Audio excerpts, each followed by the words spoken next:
আপনারা জানেন, স্বাধীনতা উত্তর দেশের সমুদ্র উপকূলীয় এলাকায় আইন শৃঙ্খলা রক্ষার জন্য 1995 সালের 14 ফেব্রুয়ারি গার্ডিয়ান অ্যাট সি মূল মন্ত্রে উজ্জীবিত হয়ে একটি আধা সামরিক স্বতন্ত্র বাহিনী হিসেবে বাংলাদেশ কোস্টগার্ড এর যাত্রা শুরু হয়।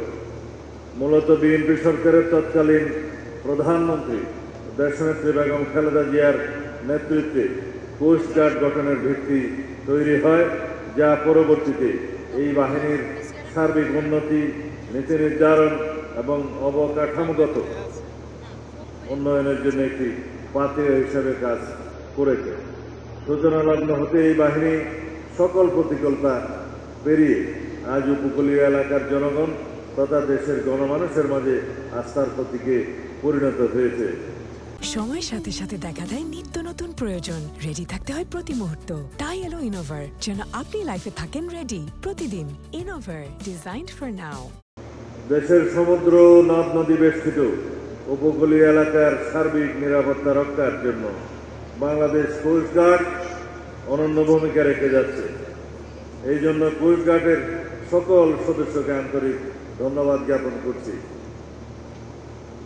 উপস্থিত অতিথিবৃন্দ, আমরা জানি জাতীয় স্বার্থ রক্ষায় উপকূলীয় এলাকার পাশাপাশি অভ্যন্তরীণ নৌপথে মাদকদ্রব্য পরিবহন, অস্ত্র ও মানব পাচার, অবৈধ চোরাচালান, জলদস্যুতা, অবৈধ মৎস্য আহরণ রোধ সহ পরিবেশ বিরোধী অন্যান্য অপরাধ কার্যক্রম প্রতিহত করার দুঃসাহসিক কাজ কোস্টগার্ড সম্পাদন করছে। তাদের পরিচালিত টহল কার্যক্রমের ফলে নিয়মিত সমুদ্র নদীপথের নিরাপত্তা নিশ্চিতের পাশাপাশি দুর্ঘটনায় পতিত বা বিপদগ্রস্ত নৌযান, নাবিক ও যাত্রীদের উদ্ধার করা সম্ভব হচ্ছে।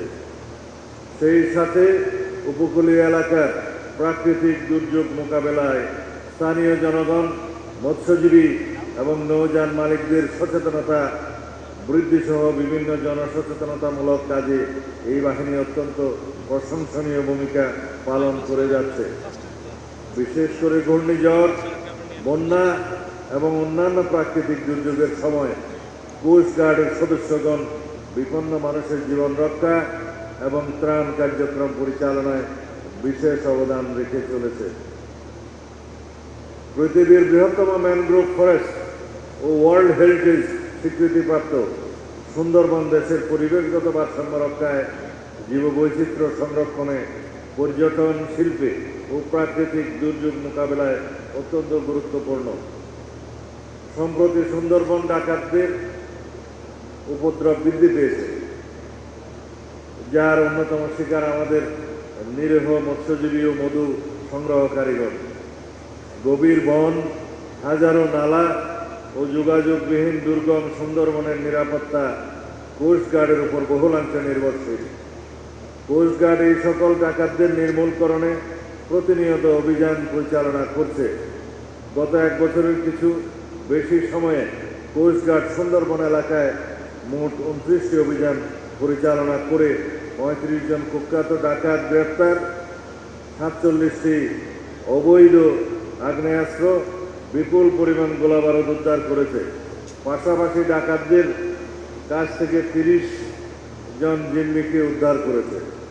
একই সময়ে প্রায় 146 কোটি টাকা মূল্যের বিভিন্ন প্রকার কাঠ অবৈধ পাচারকারীদের হাত থেকে উদ্ধার করেছে। এসব সাফল্য কোস্টগার্ড সদস্যদের পেশাদারিত্ব, সাহসিকতা ও দায়িত্ববোধের উজ্জ্বল দৃষ্টান্ত। সুন্দরবন সহ উপকূলীয় অঞ্চলের নিরাপত্তা স্থিতিশীলতা বজায় রাখতে বাংলাদেশ কোস্টগার্ড ভবিষ্যতেও এই ধরনের কার্যক্রম অব্যাহত রাখবে বলে আমি দৃঢ়ভাবে বিশ্বাস করি, আশাবাদী। সুধীবৃন্দ, বর্তমান সরকার বাংলাদেশ কোস্টগার্ডের সার্বিক উন্নয়নে দৃঢ় প্রতিশ্রুতিবদ্ধ। কোস্টগার্ডের আধুনিকায়নের অংশ হিসাবে সম্প্রতি গ্রাউন্ড কন্ট্রোল স্টেশন সহ 3টি সার্ভেইলেন্স ড্রোন এই বাহিনীর বহরে যুক্ত হয়েছে। আন্তর্জাতিক সহযোগী সংস্থা জাইকার অর্থায়নে একটি মাল্টিরুল রেসপন্স ভেসেল ও 2টি অফশোর পেট্রোল ভেসেল নির্মাণের কার্যক্রম দ্রুত গতিতে এগিয়ে চলছে। পাশাপাশি অতি সম্প্রতি খুলনা শিপইয়ার্ডের মাধ্যমে বুলেট প্রুফ সুবিধা সম্পন্ন হাই স্পিড বোট ক্রয়ের চুক্তি স্বাক্ষর সম্পন্ন হয়েছে, যা এই বাহিনীর বহরে সংযুক্ত হলে বাংলাদেশের সমুদ্র উপকূলের নিরাপত্তা আরও বৃদ্ধি পাবে। কোস্টগার্ডের জাহাজ মেরামত ও রক্ষণাবেক্ষণের জন্য মুন্সিগঞ্জ জেলার গজারিয়ায় আধুনিক ডকইয়ার্ডের নির্মাণের পরিকল্পনা গ্রহণ করা হয়েছে। কোস্টগার্ড বহরের অতি পুরাতন 9টি জাহাজের প্রতিস্থাপক হিসেবে দেশীয় শিপইয়ার্ডে নতুন 9টি পেট্রোল ভেসেল নির্মাণের প্রকল্প প্রক্রিয়াধীন রয়েছে। পাশাপাশি কোস্টগার্ডের জন্য আগামীতে হেলিকপ্টার সহ মেরিটাইম সার্ভেইলেন্স সিস্টেম ও রেস্কিউ ড্রোন ক্রয়ের পরিকল্পনা আমাদের রয়েছে। এই বাহিনীর আধুনিকায়নের জন্য প্রয়োজনীয় জনবল বৃদ্ধি করে প্রায় 10,000-এ উন্নীত করার পরিকল্পনাও গ্রহণ করা হয়েছে। আধুনিক জাহাজ ও অত্যাধুনিক সিস্টেম সমূহ বাংলাদেশ কোস্টগার্ড বহরে সংযোজিত হলে এই বাহিনীর অপারেশনাল সক্ষমতা অতীতের যে কোনো সময়ের তুলনায় বহুগুণে বৃদ্ধি পাবে বলে আমার বিশ্বাস। তাছাড়া কোস্টগার্ড সদস্যদের বাসস্থান সংকট দূরীকরণে মিরপুর জোয়ার সাহারা এলাকায় বাউনিয়া এবং পূর্বাঞ্চলে জমি অধিগ্রহণের কাজ চলমান রয়েছে।